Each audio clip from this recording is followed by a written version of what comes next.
these enigmas, building up the people, tearing down stigmas, clothed with a purpose. When life tries to wear on me, pray, read the word, but I still go to therapy.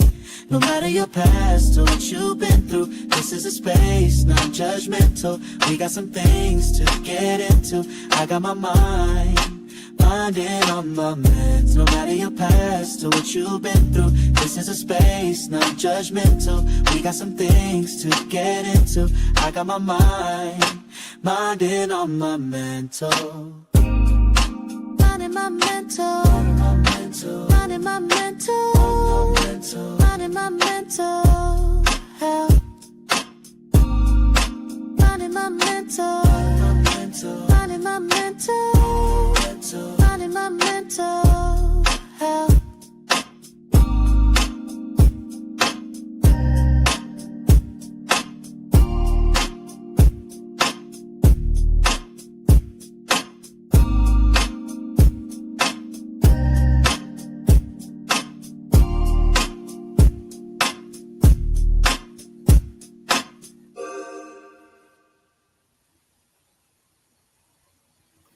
Good afternoon. Thank you so much for joining. I am Tenitria Williams, and I am your host for Minding My Mental Health. Thank you guys again. If you are watching us live, you know what I want you to do? I want you to hashtag, let us know that you're watching us live, and also let me know where you are watching from.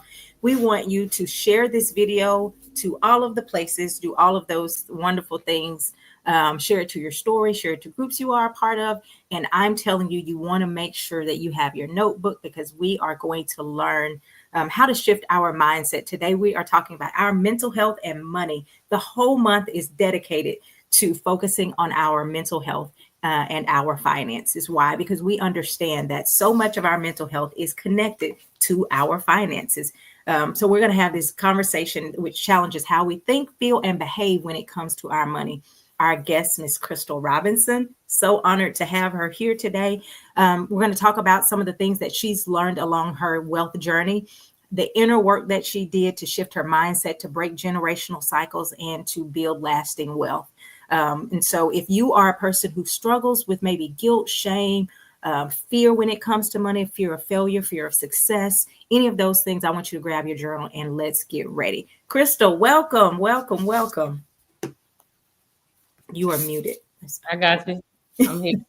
Hey, thanks for having me. Thank you for being here. So as we said a few minutes ago, this is one of the first interviews where I don't have the questions already out. We're just going to dialogue and we are going to explore. I wanted to get into the mind of Crystal. Yeah. There's a lot of stuff up in there now. You didn't tell me that before we started that. I probably would have compartmentalized a few things.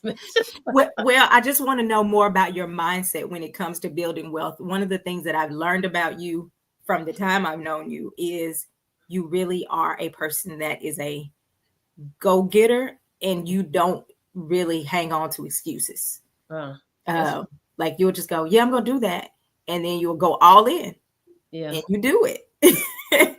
And you talked about taking messy action and things like that, as far as like just getting started and not letting fear kind of hold you back. So I want to get into kind of how you became that person, what the shifts were that you had to take to be able to be the entrepreneur, the successful businesswoman that you are today. I look back, as I was telling you earlier, I look back just in some of your pictures, and I saw some of your journey started a long time ago, right? With what was it, like a MLM? Yeah. MLM? Yep, it was. Right, and I think a lot of people kind of look down on MLMs. I think they're a great way to start.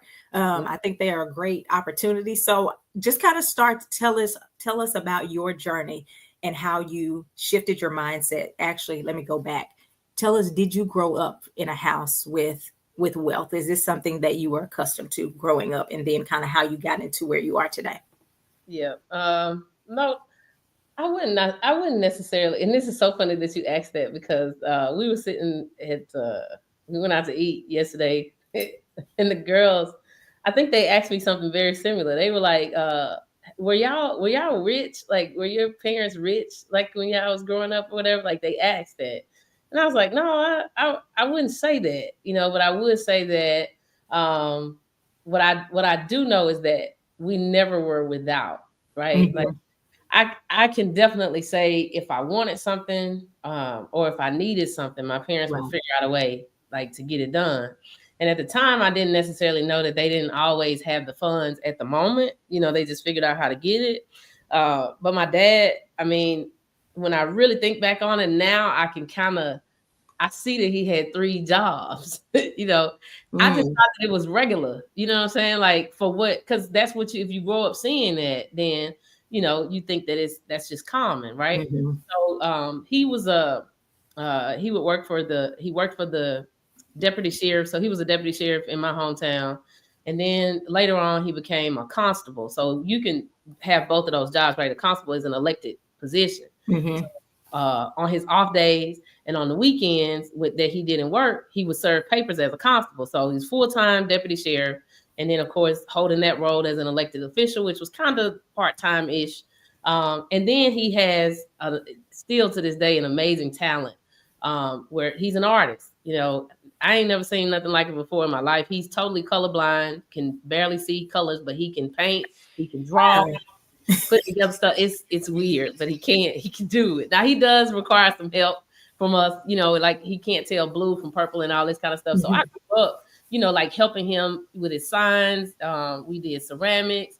And then he moved on to like vinyl signs and doing Mm. t-shirts and stuff like that or whatever. So he does a lot of that stuff still to this day. But when I was talking to them yesterday when we were having dinner, I was like, now that I kind of put it all together, he really had like 3 full-time jobs, right? Which meant that we could do extra stuff, like instead of Mhm. having our basic needs. But it wasn't that we were rich. It was just he just went the extra mile to make sure that we had more than enough, and not just what we want, not what we needed, but also what we wanted. So it wasn't necessarily rich, but it did give me that go get it entrepreneur Mhm. type of mindset, right? That's where it came from. Like I grew up in a house where if he was working on a sign, the whole family was working on a sign. If we was doing ceramics, the whole family was painting ceramics. On the weekends we would travel to different craft shows and things of that nature or whatever. So Mm. even now, me and both of my sisters, we still do something on the side of whatever it is that we doing. Like because that's just what we grew up seeing. My mom worked a full-time job, and then my dad had these three compartments that he would operate in at all times. So I think for me, that's probably where my the desire to just do multiple things, because Mhm. I mean, I'm a serial entrepreneur. There's nothing that I won't try. So, like the beginning parts of my journey in my adulthood, the very first thing that I did anyway was sell T-shirts. I sold T-shirts. Just I don't even remember what they said. It might have been "Health is Wealth" or something like that. Like way back, I had some T-shirts called "Healthy is Wealthy." Sold a whole bunch of them. I Fit for the Kingdom. Sold a whole bunch of them. Just random stuff, right? And then Lemoyne wanted a dog. Now he was, into like pit bulls and stuff like that or whatever at the time. But he wanted like these, they call them bullies, pit bull bullies, right? Mhm. Big heads, big, everything's big. It's not a regular pit bull. It's not like them fighting type ones. They kind of like, just big, okay? To just put it They're in massive, actually. yeah. And I started looking at the prices of them, and at this point in time, we young and married, just starting to work. We got good jobs or whatever, but these dogs was, up in the thousands, and I'm like, no, I ain't never in my life paid nothing for a dog. Actually, usually somebody got a little mutts, and you get And you one. get one. Like, and when I got in high school, my daddy bought us a little Yorkie, but I think he knew somebody that, had a nice little, he probably paid maybe a couple hundred for it, but it wasn't thousands. Right. So I'm thinking this through, and I said, if this dog gonna stay here, it got to work to live here, because it gonna cost us a lot. And so what we ended up doing was we started a dog breeding business at the time. And that kind of translated into us hosting dog shows out of nowhere. Like it literally just went from me not wanting to pay $1,200 for a dog. Then I ended up finding out that some somebody in California was having a nice litter of puppies, and we ended up getting 2 dogs. And I want to say, I think we might have spent close to like $4,000 for these dogs. Mm. In 2010, 11, that's a nice chunk of change to pay for a dog. Right. And we then say, okay, we'll get a male and a female. We ended up breeding the dogs. We started selling the puppies. We ended up started selling dog food. The next thing you know, we hosting these dog shows in New Orleans. I know, it's wild. So I've heard about the dog show, but I didn't know dog food was included in it. Yeah, man, that's a whole nother story for a whole nother situation. Because that dog food, man, I almost left that house for whoever wanted it, because we didn't know any better, just new in business, right? Just figuring it out. We had found a vendor that would give us the dog food like wholesale or whatever, but we were storing it in our backyard, like in this thing we had built for the dogs or whatever. Well, rats came because they like dog food. So Lemoyne went in there one day to open the door, and like this monster-sized rat come out at him. He's running, screaming in the backyard. I'm like, I quit. I think we should shut this down. This is dog. We moved the dog food because we got hundreds of dollars worth of dog food. This was very profitable. So then we moved the dog food to the garage. The rats moved into the garage. I was like, y'all can have this house. I quit. I want to move out. But obviously we figured the problem out, got that taken care of. But like, that was our beginning stages of business. Like, just, jumping out there, seeing what could happen. But I mean, a $25 application to host dog shows turned into a $20,000 day. Like, our very first dog show with zero experience, knowing nothing about the industry, not even having, much rapport with the people. Because,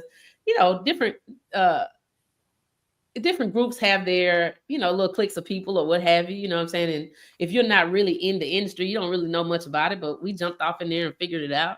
And our very first dog show, we made like 20 grand. I think our second one, we did like maybe 15, 16 grand in a day. Right. And that's pretty big money in the, right.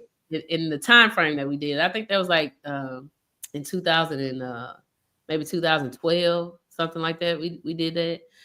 So that's pretty cool. But yeah, that was our very first, venture.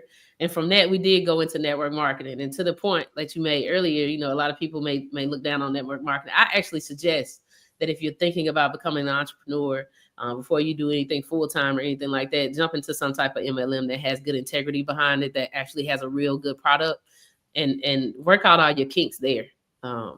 I did really, really well in a network marketing company some years ago.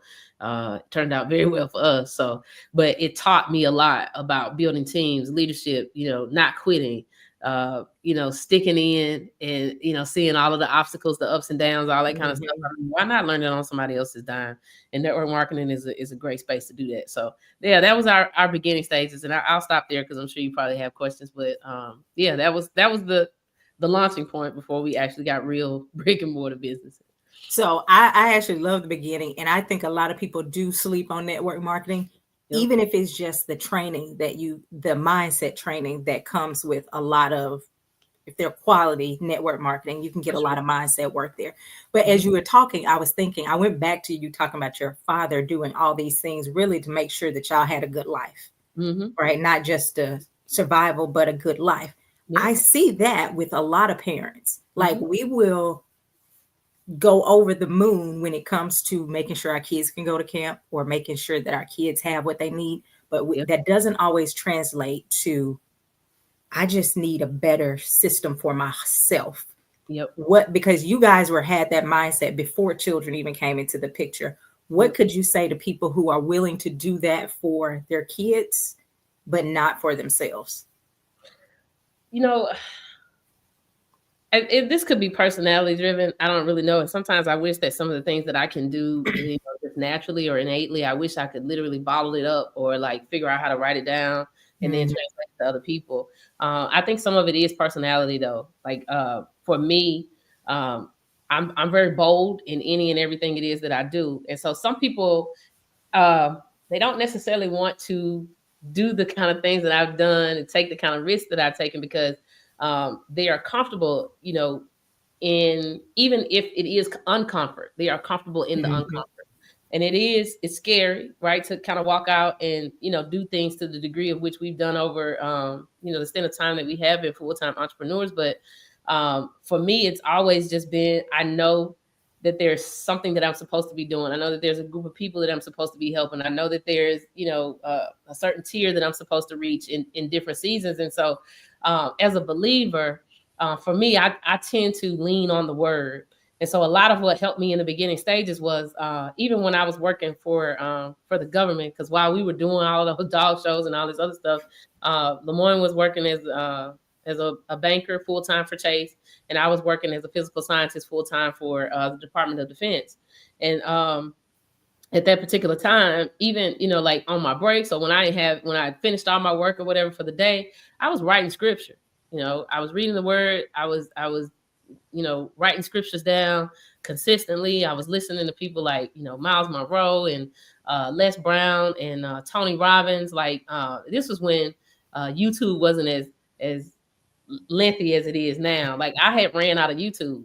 Like literally, I was repeating the same videos over and over again because I had been exhausted, whatever they had, that was out there at the time. Because this was before people was going live. This was right. This was dinosaur time compared to where we are right now. But I was literally leaning into the word to the degree that like I had went through one of my cabinets downstairs the other day, and I saw these notebooks in there, and I would just flip through, and I was like, man, I wrote all these scriptures, like I wrote all this stuff. Like literally the word, I'm just writing it, I'm reading it, I'm writing it, I'm reading it, I'm writing it. And I think it just had gotten into me to the point where, oh, I have to now live this. Like there's no way that you can study the word, that you can eat the word and it not come out. You know what I'm saying? Like if you're legitimately studying the word, your fruit is going to show up. Right. And I think that's really over time. I've always had this bold personality. I've always done things that most people, probably won't do. I show up in rooms that other people don't want to show up in, type deal like that. Yes. Part of just who I am and what I was born to do. But in addition to that, me adding the word to that, I think has just, like supernaturally multiplied my personality. Right. Because now in this phase, it's like, oh no, if the word says this about me, which, everybody knows by now, my favorite scripture is Genesis 1:26-28. And I love it because it has the word dominion in there. It has dominate in there. And so for some reason, when I held on to those scriptures, for me, it just lit up the inside of me to say, this is what I was born and created to do, to subdue, to multiply, right? To have dominion. Like this is what I'm supposed to do. So any and everything that I do, I then go back to the word to make sure that it reflects that, even if it's just that one scripture. And so for me, I think that's made the difference for me, is just looking at the word to that degree and believing it so much so that I then act out what I believe. Okay, so what I heard then was, even if someone looks at you or hears this and says, I don't have that type of bold personality, if you can feel with the word, it can add to whatever your personality is. Because what ultimately was, when I started looking at the word, there's a scripture that talks about if the cloud be full, it will, overflow or whatever, right? You got full of the word that it had no choice but to come out of you. Yeah. I mean, so much so that while I was working, like one day I just decided, because, the way that we show proof that we are in the word is through our actions. And so I understood that, okay, I'm not going to be here long. I have a call of entrepreneurship on my life. So I cleared out my entire desk and I only left my computer and whatever it was I needed to write with, whatever notebooks, that were required for work. I completely cleared out my office to the point where it was blank. Like it looked like a blank canvas, because I had no intention of staying there. But I was acting out what I was believing that God had already told me that I was supposed to do. And sometimes even, with fear present, that's what is required of us. Personality out of the door. If God has given us, a mandate to say, this is who you are, this is who I created you to be. Now we have to just consistently line up our actions with what it is that he said, regardless to how it is that we feel. Yes, it's scary leaving a nice government job that was scaling me to be at six figures in no time. Yes, it was, scary for both of us to leave our jobs at one time to go, into full-blown entrepreneurship. Not just that, but a month after having our second kid, So I know. But I knew what he said, and I believed the word. And so then at that particular point, I had no other choice but to act on, what I had been reading and what I had been believing God for. Yeah. Now you mentioned as you were talking about listening to stuff, you said Miles Monroe, but you also put some names in there that aren't Christian names. Yeah. And Yeah. I think that sometimes is a disconnect because people don't realize sometimes we need other information. Now, the word Practical information. is life, all of the good things about the word. But there Yeah. are also things that we can learn about our body by reading stuff about nutrition. We can learn about marriage from reading a marriage book. And so, what are some books or some things that you read that really kind of shifted your mind Yeah. or Now, watched? It could have been YouTube. yeah, I would say like the YouTube journey, anything. I guess I do like a lot of motivational stuff too, which is why I lean towards like Tony Robbins and Eric Thomas, um, and uh, and Les Miles and John Maxwell. I like people that teach about leadership and things of that nature. Mhm. As it relates to books, it was TD Jakes had this book, and why I don't remember it off top, it was Purpose something. Let me see. I want to find it. And I actually have a list of all the books because people ask me that often. There it is. I'm I'm so me. I have a tab in my phone called Crystal's Book List. So here it goes. The ones on mindset, Think and Grow Rich by Napoleon Hill completely changed my life. Yep. My cousin just called and said, "Do you have it?" And we took it out so he could have it. It's literally it's right here on the desk. I love that book. I actually keep it. I got like this little book thing on my desk in my office downstairs, and that book is like sitting on it as if it's the highlight of the office. Think and Grow Rich. Outwitting the Devil again by Napoleon Hill. Mhm. Absolutely amazing group. We actually a book. We did a book club on that book a couple of years ago. That was great. As a Man Thinketh by James Allen. Great book. Secrets of a Millionaire Mind. T. Harv Eker. That's a good one. Yeah. Yep, yep. And for leadership, so those were mindset books. Mhm. And for leadership books, I have Developing the Leader Within, which is John Maxwell. Mhm. The Everyday Visionary, that's Jesse Duplantis. I haven't read that one. Yeah, Jesse Duplantis. Oh, he what you call him? Yeah, he a country town preacher down Oh, I here. know Jesse. I just hadn't read that book. Soar by T.D. Jakes. Great book. Instinct by T.D. Jakes.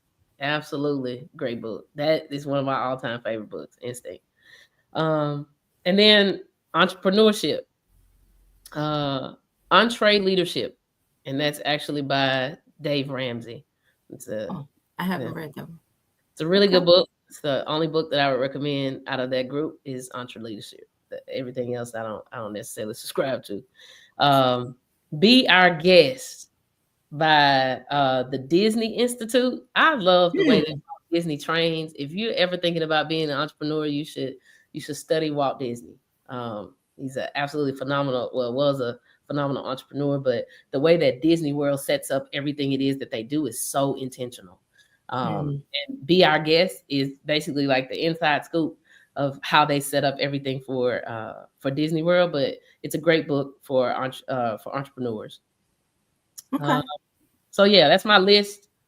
I got more, but I think that's a good list to start. No, that's a great list. I hope people are writing their notes and saying, "Hey, I'm going to get it," because a lot of those I've read. Some of those I was not familiar with, but I want to go back and dust off my old my old list and see what we pull up. Now, I'm glad you brought up that we should, look at other things, because I think as believers sometimes we are either looking at, people that we go to church with or that we hang around with, and then of course we subscribe to reading the Word, reading the Bible, but that also makes us weird in some spaces. It makes us real churchy, and so it's important that we are filling our minds also with practical information, right? Because yes, we live the Word, we believe the Word, we gonna meditate on it night and day, absolutely.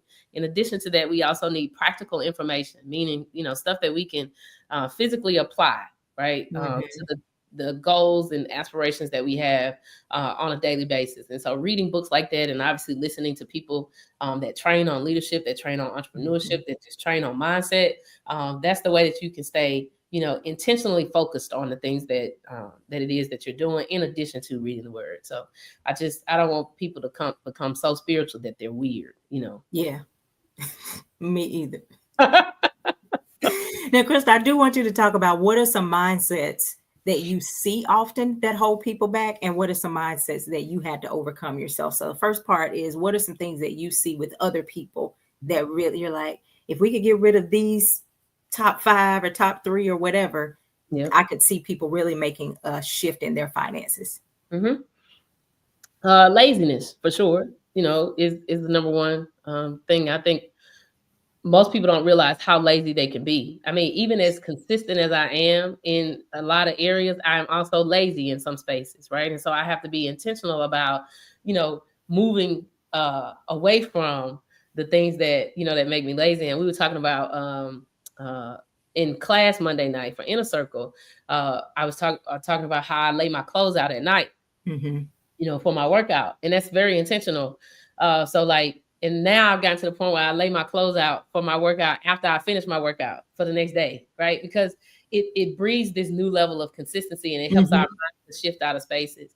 And so sometimes we just don't realize how lazy we are. Like, so I do things to trigger my mind out of laziness, just to make sure that I'm always performing at a peak level. Like we have to do things. Like I was listening to something, because when I work out, I don't just be listening to no crazy music and stuff like that all the time. Like I'm listening to sermons. I'm listening to people to, help me to trigger my mindset. And we just have to realize that our brain wants us to just be lazy. Like it's not really manufactured to make us just be in this go-getter type of attitude. And the thing I was listening to the other day was like, he said, even if you're the janitor at the school, you should be cleaning as if you are cleaning unto God, right? Like everything that we're doing, it should be like, I'm doing this unto God. So when I'm walking around the house and I see a piece of paper on the floor, I know other 3 people that live up here don't walk straight past it. They seen it. They seen it. But what they indeed, because they stepped over it. That's how you know they saw it. Or they crunched it with their foot and noticed they crunched it and left it there. But I always decide that I'm going to be the one to pick it up. Right. And it's another mindset shift. It helps me because I subscribe to how you do anything is how you do everything. And so if I walk over this sheet of paper, if I walk over these crumbs, if I walk over these clothes or whatever the case may be, then when it comes to a customer, how am I now and not going to walk over $1 when it's time to make it? Right. I'm going to walk over this hard decision. I'm going to walk over this difficult task. Right. I'm going to bypass this, customer that's getting on my nerves, whatever the case may be. Like how I do anything is how I do everything. So I work to consistently have a habit of, okay, let me make sure that I check the box and I get this done. So yeah, laziness is, is something that obviously we all have to work on, but we just don't realize how lazy, we can be. I think that mindset for sure is one that we have to, do the, what do they call it? The strike through. You write lazy and you strike through it. I refuse to be that way. Right. Yeah. I don't know if you want to say something there, and then if not, no, go for it. Yep. The other thing I think that most definitely hurts a lot of people is they think that that they have to go with someone else. Right. Like that's really weird. That's in anything, right? If I wait and make the decision that I want to be this person, but then I wait on my husband or my mom or my dad or my sister or my kids or whatever to do or have something different before I activate, I'll never get there, right? I constantly remind myself that the vision and purpose that God gave me for my life is mine, right? It's not Lemoyne's, it's not Caitlin's, it's not Kirsten's. And so even with health in my body, yeah, I get up every morning and my husband lays in the bed. Some days, what I'm saying, he works out in the evenings or whatever, he does his own thing. He might play pickleball in the afternoons or on the weekends, but I have no desire to nudge him, right? And say, hey, you get up too. Because if you don't get up, I can't get my 3 miles in. It's crazy, right? Because this is the vessel that God gave me to operate in the earth, to, function in earth. So I don't set my health goals based on who's going to come and work out with me. I don't set my money goals on who's gonna come and run and operate this business with me. God gave me, these ideas, this vision, this information. It's now my responsibility to act it out. He says, write the vision out, make it plain so that others can run with it. But if I don't do my job, right, and just putting the vision out there, right, and then doing my part on it, nobody else is going to come and attach. So I'm not laying in the bed every day waiting on somebody else to jump up with me. I'm not waiting until 6 o'clock because Nitra can't come until 6 o'clock. You know what I'm saying? Like, no, Right. The goal and objective is, it's my vision. It's my goal. It's my purpose. It's my responsibility to now, act out, my parts and pieces of it. And so a lot of times we're waiting because we think that somebody else has to go with us. And it's not true, right? God has already said that he'll never leave us or forsake us. Therefore, I know that I am never alone. So as I go on my journey of, wealth, entrepreneurship, purpose, whatever you want to call it, I know that I'm not journeying alone. He's with me, right? So from that perspective, I don't sit and wait to do a task or to do a thing based on what somebody else is going to do, what somebody else is going to say, or who's going to show up, what other people are going to think about it. I have no thoughts on those things. I only think the thoughts that he's thought about me, right? So that I can then, act on them. So no, you don't need other people. You don't need an entourage. You don't need an audience. You just need to be obedient, right, to what God had already, told you to do. And to me, the wealth journey for a lot of people doesn't happen because they wait on other people to say something, to do something, to give them something, to get permission from somebody or whatever, to get acceptance, in a certain arena for their idea, a thing, to look a certain way or whatever. Yeah, that's not going to get you. You're preaching good, as they say. No, I think you're right, because I think a lot of people really do. I used to always say, I do better with other people. And then again, at some point you go, well, other people are not always available. And I can't allow that to be the crutch for what I'm going to do or what I'm not going to do. But I think it's a great excuse. Well, I was going to, but my partner couldn't. Well, I was going. So it makes us feel better about that. So I love both of those, the laziness, the no team needed approach. I think another one is perfection. It's weird to me, right? And when I talk about it, I see we 30 minutes in, now I'm about to show up. Okay, come on in. Because I was sat back in my chair, I'm leaning now. It's my coffee halfway gone. I'm probably finna start talking. The perfection part is weird to me, because we understand that perfection literally really doesn't exist. Yet and still, the reason why we won't start something is because it's not perfect.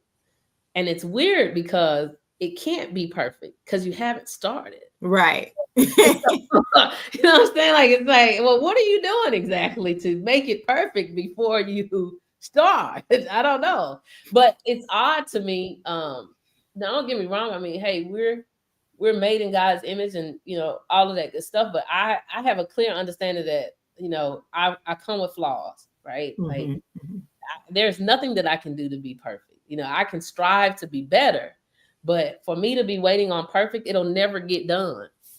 It just doesn't happen. I mean, like a year or so ago, I, randomly put this book together. Very first book I ever wrote, weirdest thing ever, right? Because how do I publish a book about beats? You know what I'm saying? And I've been an entrepreneur for over a decade. You know what I'm saying? I can list out a few things that I probably could have, should have wrote a book on, but it comes out where, okay, I'm gonna write a book about juicing beats. Random. I get it. But it had so many imperfections in the book, right?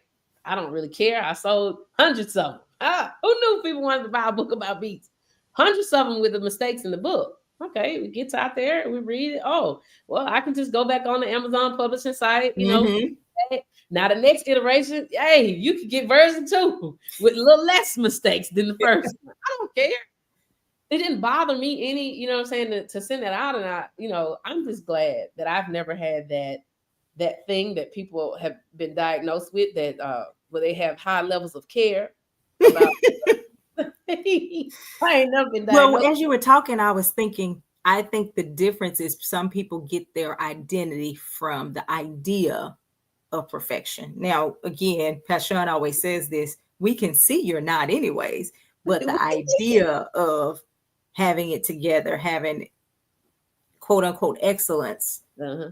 And then if you are a person that says that's not my identity, I'm still smart, I'm still rich, I'm still whatever thing, even if that book has 5 or 12 mistakes, Yep. that doesn't define who I am. So I think some of that perfectionism is actually a cover up for my identity is connected to things looking a certain way Yeah. or being a certain Our way. hearts just need to be pure in what it is that we're doing. Other than that, like, me actually performing the act is just, it's to get the product, but my intention, my motives behind what it is that I do is the most important thing. Like, okay, God, what is the posture of my heart in this matter? Like, am I only opening this business to do X? Am I only helping this customer, for this, that, the other?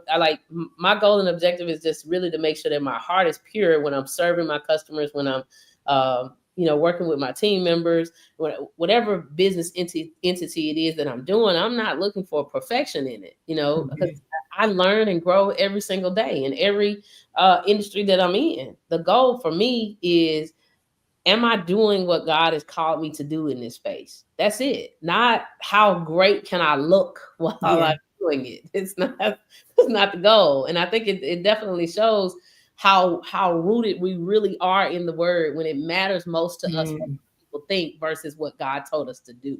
Yeah. So, Krista, I want you to share some times, because we didn't know what we were doing. We had a dog show that cost us X amount and we had $20,000. That sounds amazing, right? But then you have people who go, okay, I'm going to step out there and I'm going to do what Crystal did. Not necessarily a dog show, but I'm going to take messy action. Mhm. And then you put out your product and you end up owing somebody $500. Yeah, it happens. So how can you share a story about a time that it didn't work out? You didn't get the $20,000 day, or it didn't work in a way that people will go, oh, girl, put that on a highlight reel. So that people can, and what kind of mentality it took for you to overcome that. Because I think sometimes we'll hear those stories and we go, yes, I'm going to do it. And when it doesn't turn out the way that other person, whoever told a story on stage, when our story doesn't match the grand, I took the action and it came out with 30,000, we go, yeah, maybe I'm just going to stick to, because it starts to feel like I'm losing or I'm not cut out for this. So give us a story about a time it wasn't pretty and how you overcame that. Yeah, I have more of those stories than I have, of the $20,000 days, right? That's what makes the $20,000 days, the stories in between, and they come about, right? Like, so even in the dog breeding, I gave partially it. Like, we probably lost more money in that dog food than we made, because the rats took it over, right? You can't eat nothing that the rats already ate, so you got to throw out that whole batch out. You got to order another batch. You got to bring it in, right? Like, we were learning as we went, but we didn't stop in the business. I mean, we were there to breed the dogs. Hey, some of these stories are a little bit, probably not. Probably shouldn't tell those on your with your live audience. I mean, when you're trying to breed dogs, when I grew up, especially in the country or something like that, you see dogs, humping all the time. You think it ain't nothing to it, but then you spend $4,000 on a set of dogs and they can't figure out how to make ends meet. I don't understand. I thought dogs hunting was a thing, So here we are, because female dogs, they don't come in heat, but every so often. So when you miss the window, that's months. You know what I'm saying? You can't have no puppies. And then you mess around and you find the windows. They finally figure out how to make it work, and all the puppies die. You know what I'm saying?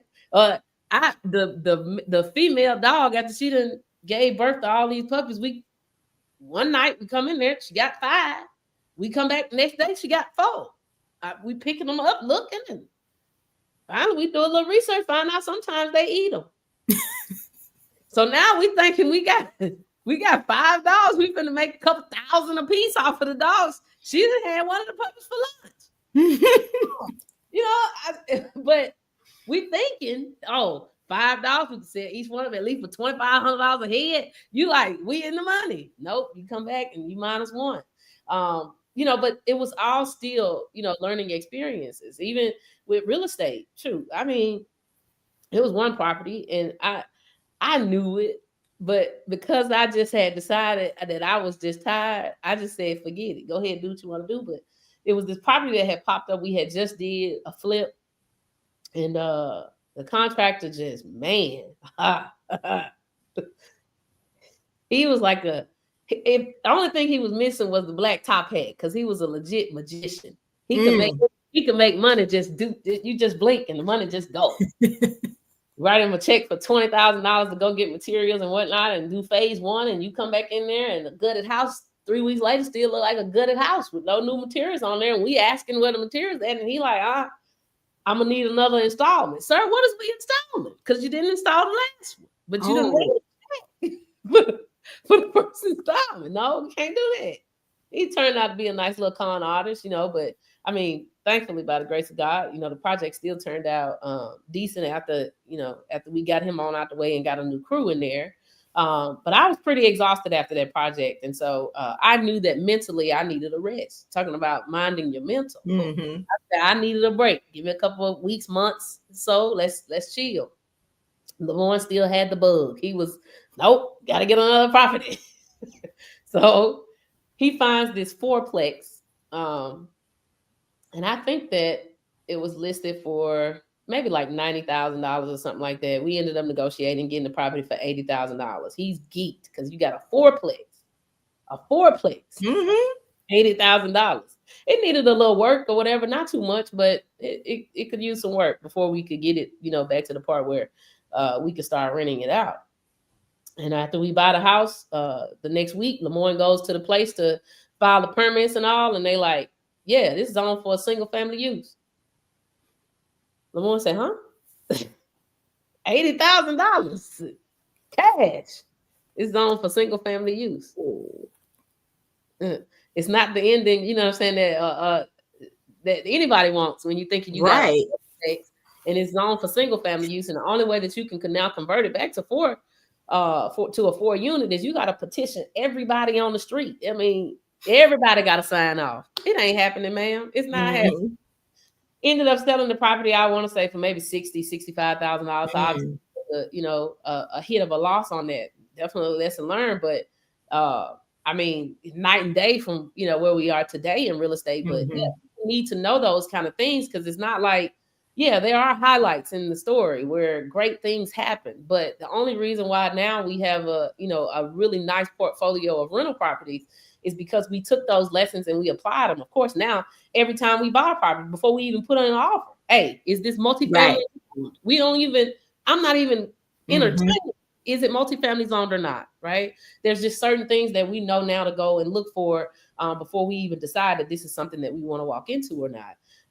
And I think that what people kind of look at is they look at those situations as total losses, and they're not. They're learning opportunities, every last one of them.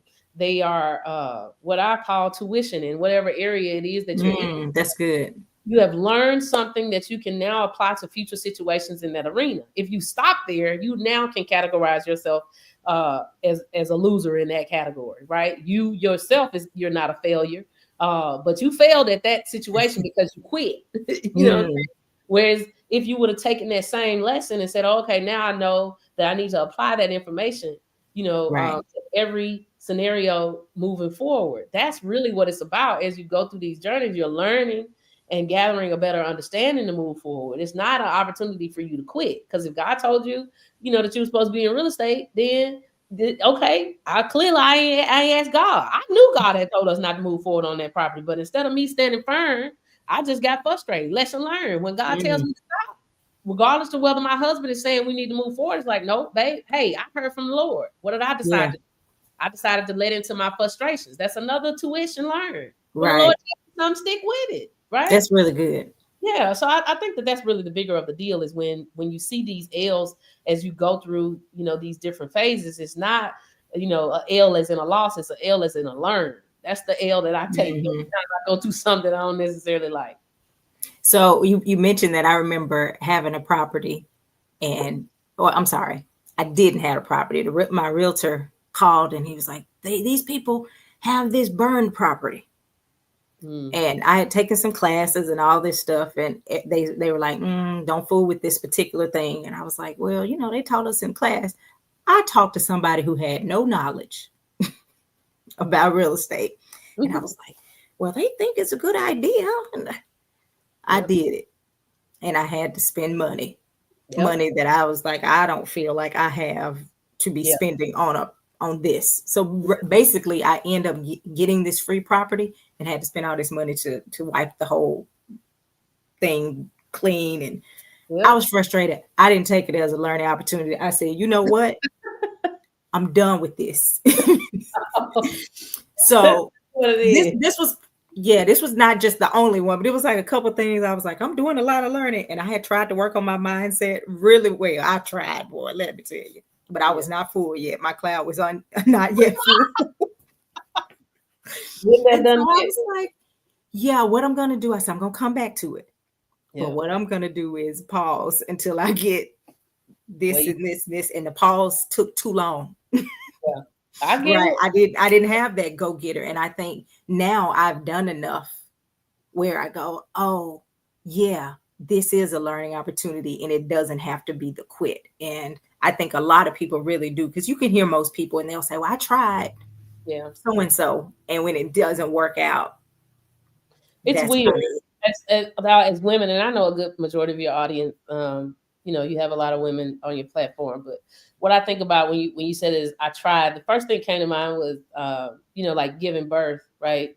If you, even if you haven't physically had a child, I think most people understand the concept of giving birth.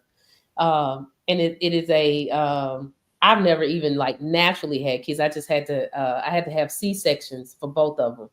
Still wasn't a fun process, but I can only imagine that if the doctor comes in and they say push, and you push one time and you say, I tried. Right. You went through all of these preparation phases of, dreaming about having a child, dreaming about, being married and having a family, right? Finally getting that pregnancy test that says positive, and, going and seeing the first ultrasound, and, taking all of these vitamins and supplements, and succumbing to all of these cravings, and, trying on all of these new clothes that no longer fit, and, going through the nesting stage and getting all the way down to, this point of putting together a crib and packing your bag, for you to go in the hospital. Like, you go to all of these things, like you are prepping and preparing to get to this space, to give birth to this child, and you get into the delivery room and the doctor says push, and you push one time and you say, I tried. It's dumb. It's really dumb. And I think that is where we are. The coffee is completely like it is hitting. Oh, we're rolling. Come on with it. I think that's the bigger of the deal is that we get to this space where we have put ourselves in all of these scenarios and situations. We've thought about it. We've dreamed about it. We've written it down. We went through all of the loops. We've taken a few classes and all this kind of stuff. We get hyper excited about it. And then boom, the first obstacle hits. And instead of us seeing it as a opportunity, because for me, every obstacle is an opportunity in my life. It's not a bad thing that happened to me. It's not, I wish I could have did better on X, Y, and Z. It is an opportunity, either an opportunity to be better, an opportunity to overcome, an opportunity to learn, an opportunity to see things different, whatever. It's an opportunity. And if I get to the table and they say push, and I hit hard one time, don't nothing come out. Man, I tried.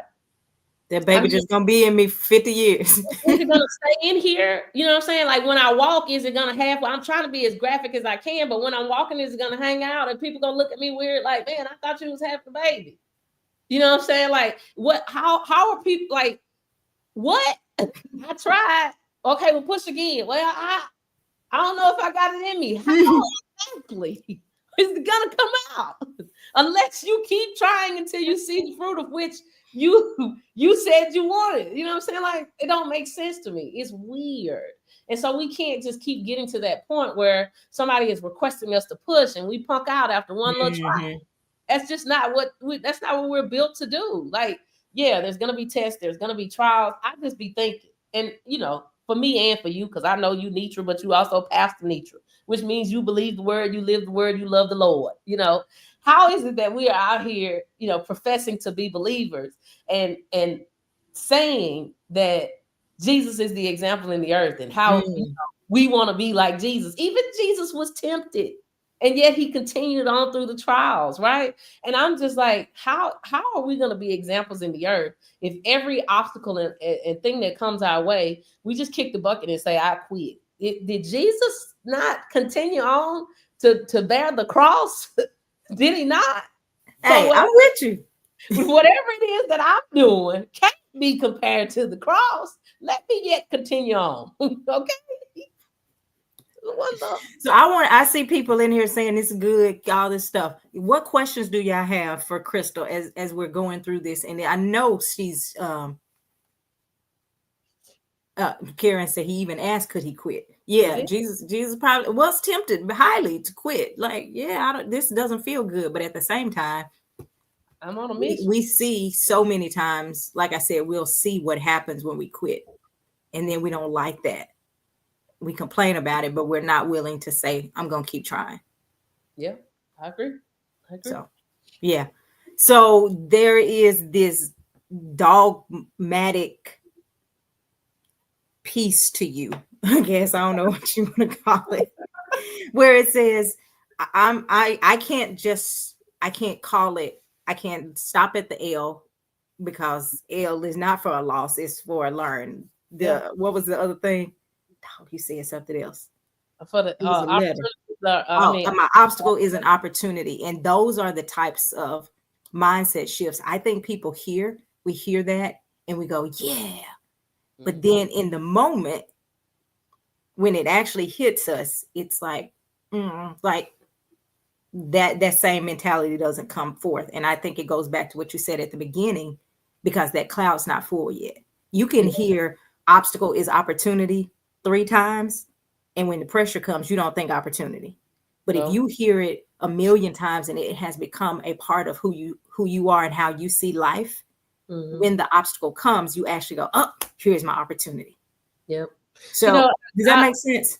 It does. And I know when we talked before we got on here, you said, okay, well, are we going to talk about numbers? And so here's an opportunity to talk about numbers in a lot of different forms. So obviously, we do real estate. We do a lot of different things. And in December, I had the opportunity to meet a couple that also does real estate.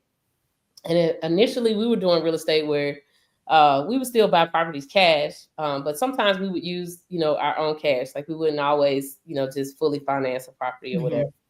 And they taught us about a different strategy. Hey, you guys, you need to get lines of credit, right?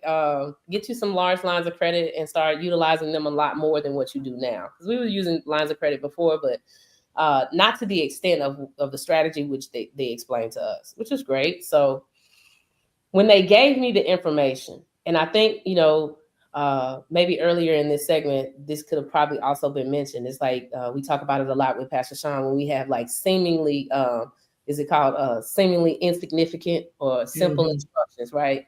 Well, when I heard that, I took it as a mandate. Why? Because this couple has been super successful in real estate. Obviously, we've been successful in real estate, but I put the super in front of those because they've done, some different stuff than we have.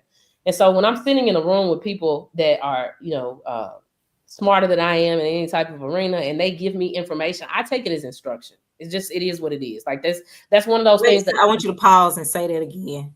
Yep. Slowly. So, these are the things that come out after you get me warmed up, right? When I'm in a room with somebody, it's the same way as how, me and Pastor Sean are really good friends, but a lot of times when we talk, really she talks. I just be in the room. And I soak up the information that she's given to me. In the same way, I'm in here with this amazing couple that's been super successful in real estate. I'm on my phone just taking notes as they're talking. We're out to dinner, a few times when I was at this conference or whatever with them. Every time we go to dinner, I just type in my phone. They talk, I'm typing in my phone. But everything that they said, I took it as instruction, whether they told me to do it or no. It was like, oh, you did that and you got these results. I'm going to follow the instructions until I see what you said. Because if it worked for you, I still serve a God that says he's no respecter of a person. So now I'm believing that it's going to work for me.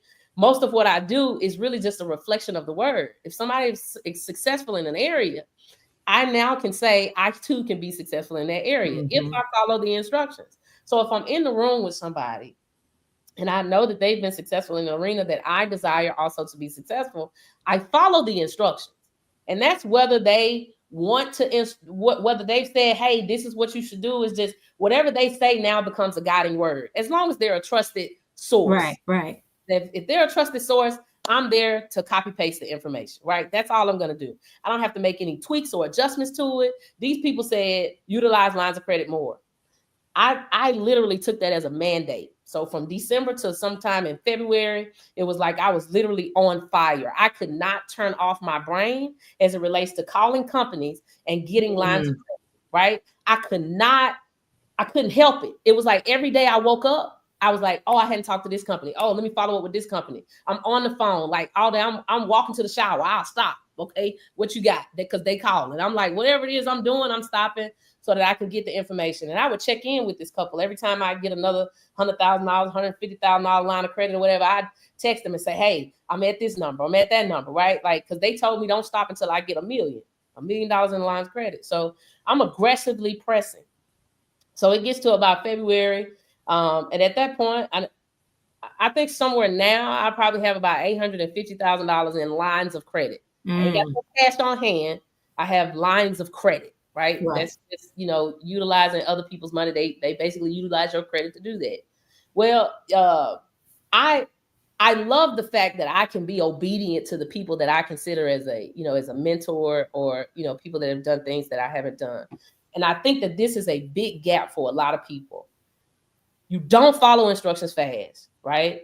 I had no clue what I needed that information for, right? Or why I was so aggressive about doing it, but I took it as a mandate. I followed the information. Well, I think Sabrina is on here. Lamont said I was super aggressive. I really was. But I remember. Well, look what it got you, though. Right. It did. And where I'm going with this is way more important than most people know.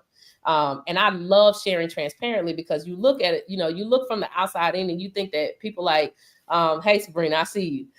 People like, myself and you and, other people that are thriving in their industries. They think that we don't have obstacles. They think that we don't have tough situations or that we don't have trials or situations that happen. But we do. So Sabrina, I remember her posting way back that something Trump was doing, or whatever he did with the student loan things or whatever, that people was getting these notifications that if they had student loans or something like that, they will report crazy stuff to your credit, right? Well, lo and behold, come in March, maybe it was March or April or so, after I've aggressively gotten $850,000 in lines of credit based on my credit score, this little thing happens to me. Now, mind you, Lamont got a couple pennies or something left in student loans or something like that or whatever, and so we get this notification, hey, your credit score has changed. I said, what? That's crazy. So I log into the thing. Baby, I ain't never seen a number so low. Get low. What little John say? Low to the what? Quit. You playing with me? Me? No. Child. Loud in a little thing. And I said, this got to be a mistake. And so apparently, I don't know if it's a glitch. I really don't care, right? Because for me, obstacle is opportunity. So I don't care. I say, okay, let me find a service or something or whatever. But I guess whether you had a student loan or not or whatever, like if you just had one and you was in whatever this Mr. group of people was, because the sucker is on auto pay. What? Anyway, yes, you must be mistaken.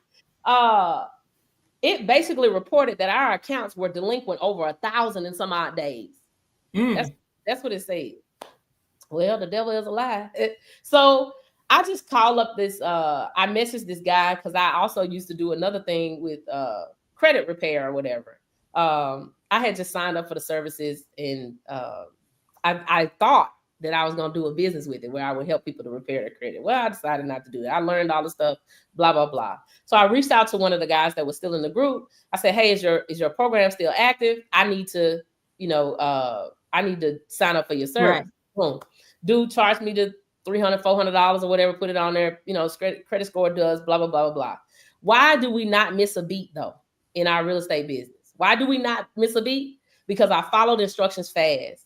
So obviously inside of real estate, you do need a nice, healthy credit score to continue to do, business the way that we do it. Well, I didn't need my credit score, anytime during that window, while it was, repaired to be back to where it needed to be.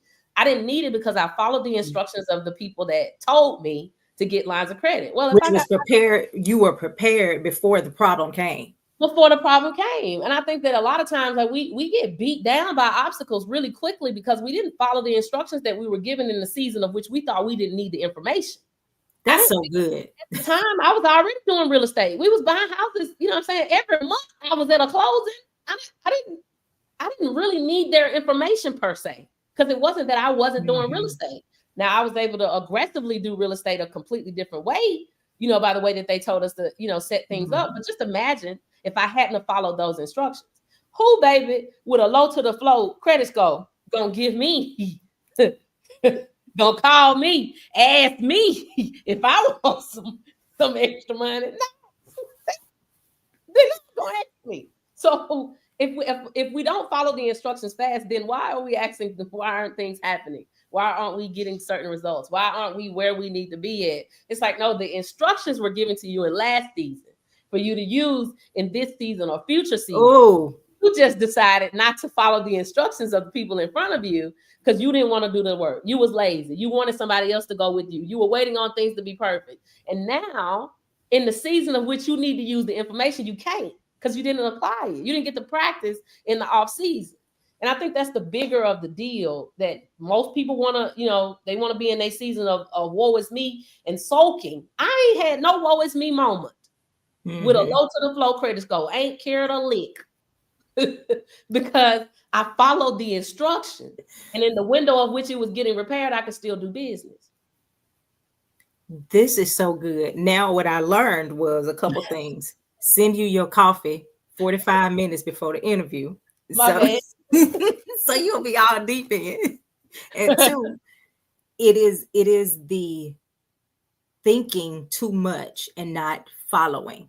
Yep. We're trying to figure out stuff that we don't have the information about instead of following the instructions from somebody who already has the information. One of my declarations that I've started lately as I walk in the mornings, I try to declare, a few things over myself. But one of them that I consistently declare is that I am a great leader who follows well.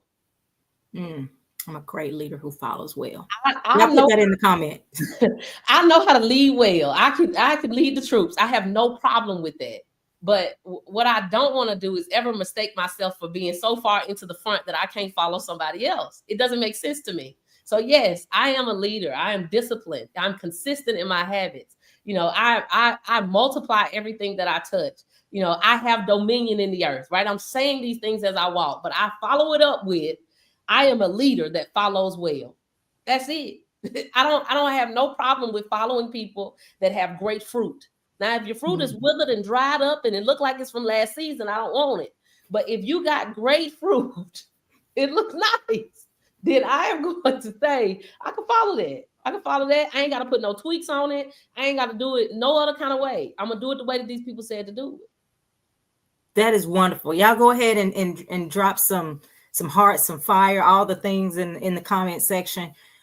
Crystal, as we are getting prepared to end, I want you to share, I guess, just any final comments or whatever that could help the people, because I feel like you've already eliminated all excuses. Yeah. You can't push one time. You can't wait on everybody. You can't wait for things to be perfected. We can't sit around and not follow the instructions. Yeah. Quickly. I was in my little notepad. That's another thing I do in the mornings when I walk. I take notes. I think I had shared it in Inner Circle the other night. I'm looking for it in here because I done pretty much said what I had to say. So, I done emptied out. Oh, it was one of the things that Miles Monroe said, which was doing nothing is not neutral. It's a slow death to destiny, right? Doing nothing is not neutral. It's the slow death to destiny. And for me, like, I can't be still when I know that I'm full of purpose, I'm full of vision. There are things that God has called me to do, and that's whether I feel like doing it or not, and it's whether fear shows up or not. What I've learned on this journey for certain, and a lot of people think that that Lamorne and I are just doing these things, and it's so easy for us, and it never is. It's quite difficult the majority of the time. Sometimes it's super scary. There's a lot of risk involved, but I understand that I serve a God that says that I can do all things. And so I have to believe more of the word than what I feel, right? Mm-hmm. I have to know that what he said is true and real to me. So even as I'm going through life, experiencing obstacles, what I've learned to do is see fear as a great sign that I'm in the right direction, right? Like, it's not that fear that didn't come, that it's not present, but I do know that it's not of God, right? Mm-hmm. And so then along the journey, whether it's entrepreneurship or on a journey to become wealthy, like all of these different things, like, yes, fear shows up, and then I take it and say, oh, you here to stop me because you know that what I'm about to do on the other side of this, the enemy is not a-okay with that. And so I've started utilizing a sign, when I'm feeling fearful, I get to say to myself, oh God, I know that that's not you. I know that now the enemy is trying to utilize my feelings to stop me from doing what I know you've called me to do. So thank you, devil, for showing up in such a way to let me know that I'm going the right way. There's a thing where, yes, we can see, feel, and experience fear, but we can also have peace simultaneously, right? Mm-hmm. That's how you know, right, that you're on the path of which you should go. You know the fear when you got the goosebumps. The room is black. You hear the floor creaking and some little chirping noise. You know not to go in there. Right? The goosebumps on your arms is telling you stay away. You get that kind of fear. We know the difference. Mm-hmm. But the type of fear that you get when you're going into a space of the unknown, but you know that God has called you to go there, you got to bust through those doors like you own the place. Yeah. Fear or no, for me, that's just what I have just learned to just lean into that, where that's just a space of comfort for me. If I'm gonna do it scared regardless, Yeah. and even though a lot of people may see it as, oh, I have this cape type of deal, I don't. I have feelings of fear, right? I have thoughts where I shouldn't do this. Maybe I should stop. Maybe I should quit. Maybe I should turn around. Maybe, we should just stop for a little while or whatever. Like, I have all of those. How are we going to do this? And what about this? Like, they come. But then I decide to fill my mind, with the word, right? I start to combat those thoughts with what I know that God has said about me. And I joke about it all the time when I say most believers don't read the Bible, but Lord Jesus, if you would just read just that first chapter of Genesis, if you would just get in there, and it's the rest of the Bible, it's really, really good. Really good. It's good.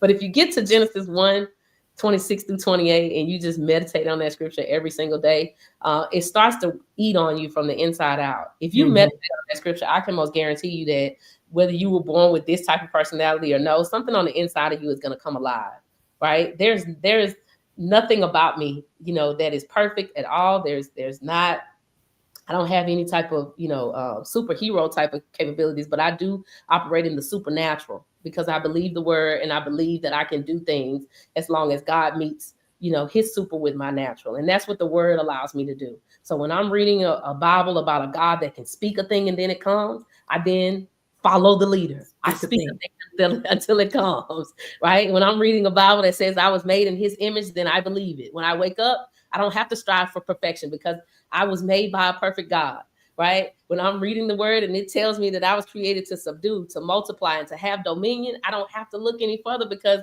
I believe what it says. And to me, it's just that simple. It seems to be seemingly, insignificant or simple, but it really is just that simple. We believe the word, therefore we act on the word. That's what I got for you. That's good. Follow the leader. Kimberly Dennis said, follow the leader.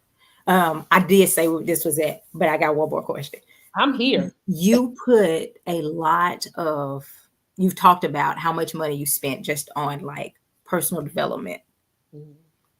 What in you, or speak to the people who say, yeah, because I hear people, I need to take that class. I need to do this. I need to do that.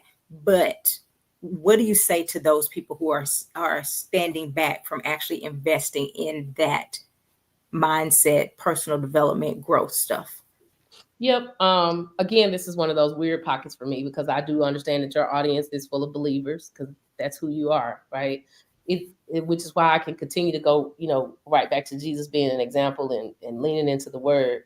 If I'm not mistaken, Jesus would leave his people to, to go and pray, right? To meditate, on the word and things of that nature. What that said to me was Jesus himself was also a student, right? Like that he was going and spending time with God, learning from God, right? Like, and for me, that I still have to have that same posture, right? I have to put myself in a box and take myself away, not where I'm doing my everyday type of stuff. No, I have to take myself and put myself in a box to go and learn something, right? Mm. And for me to say that I don't need to, invest in myself in that way, it's weird, right? Because I gotta learn, I gotta grow, I gotta develop. If Jesus himself was out learning, growing, and developing, and here I am supposed to, do greater works, because that's what's in the Bible, how? What's in there? How so? If I'm not gonna go and do the same thing, right? Set myself apart to learn, to grow, and to develop. And for people to, say things like maybe they don't have the funds or what have you. I get it. There is probably a small group of people that maybe don't have the funds. To that group, I say there's plenty of free, right? YouTube does charge for premium, but I learned the majority of what I know now off of the free blessings of the YouTube University chapters 1, 2, and 1,000. Okay. Right. On YouTube for the free. But then there's another subset of group of people that have you done that, and now it's time to invest in yourself. And of course, I know that you have programs of which people should be signing up for left and right. But and for whatever the price points are, you then have to decide: am I willing actually to invest in myself to this degree? If you can't spend 25, 50, 100, $200 a month or what have you on investing in your mindset, you really don't want to be who you say you want to be, because you don't get me wrong, we're all created with everything it is that we need inside of us, but it does have to be activated to some degree. We do have to learn things, we do have to develop those gifts, talents, and abilities that we have. There's professionals out there that can do that. And the reason I know people aren't really serious about what they say that they want to do is because you won't take because I know we'll blow $50 on something random. Hey, you'll believe a fast for one day out the month. There go your $50. It's fast. One day out of 30 days, you got your $50. Because I know you're gonna blow it on something that either is not good for you or not good to you. So why not reallocate those funds to then, helping our mindset?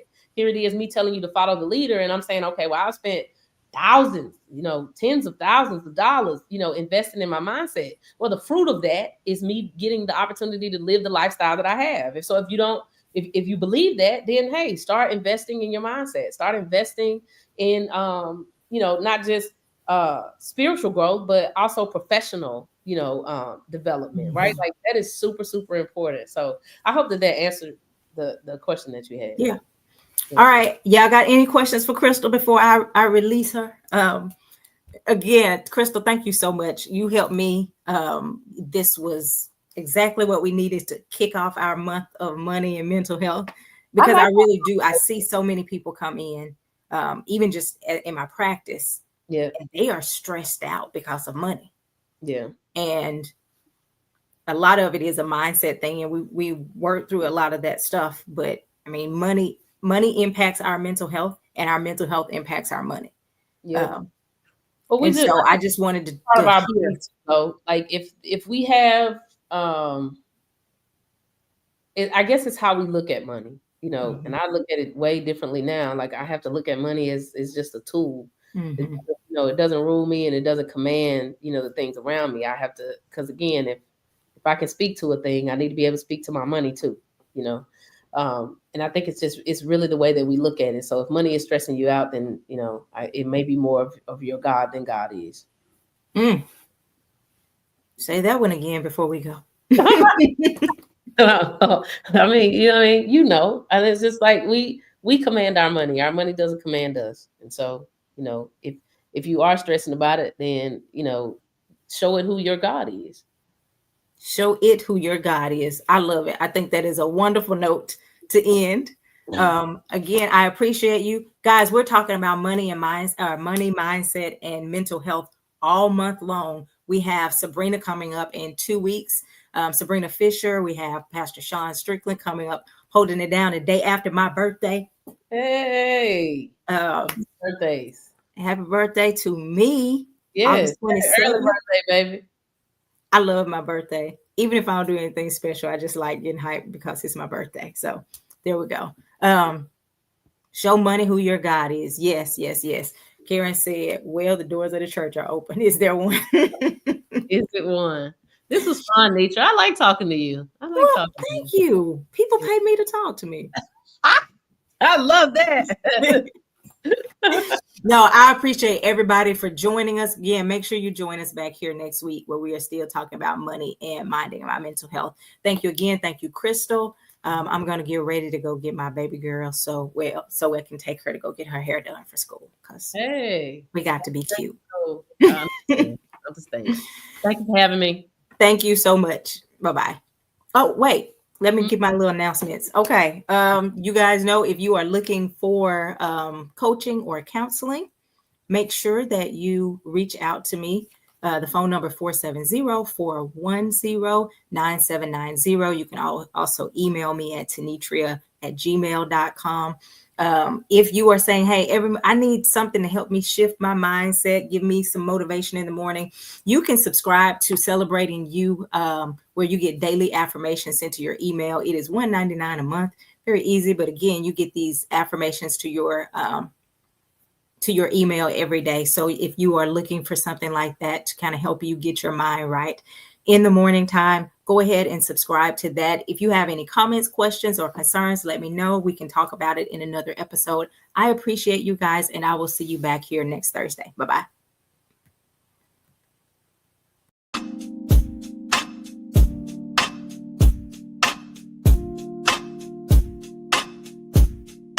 Breaking misconceptions, fallacies, enigmas, building up the people, tearing down stigmas, clothed with a purpose. When life tries to wear on me, pray and read the word, but I still go to therapy. No matter your past or what you've been through, this is a space, not judgmental. We got some things to get into. I got my minding on my meds. No matter your past or what you've been through, this is a space, not judgmental. We got some things to get into. I got my minding on my mental. Minding my mental. Minding my mental. Minding my mental health. Minding my mental. Minding my mental. Minding my mental health.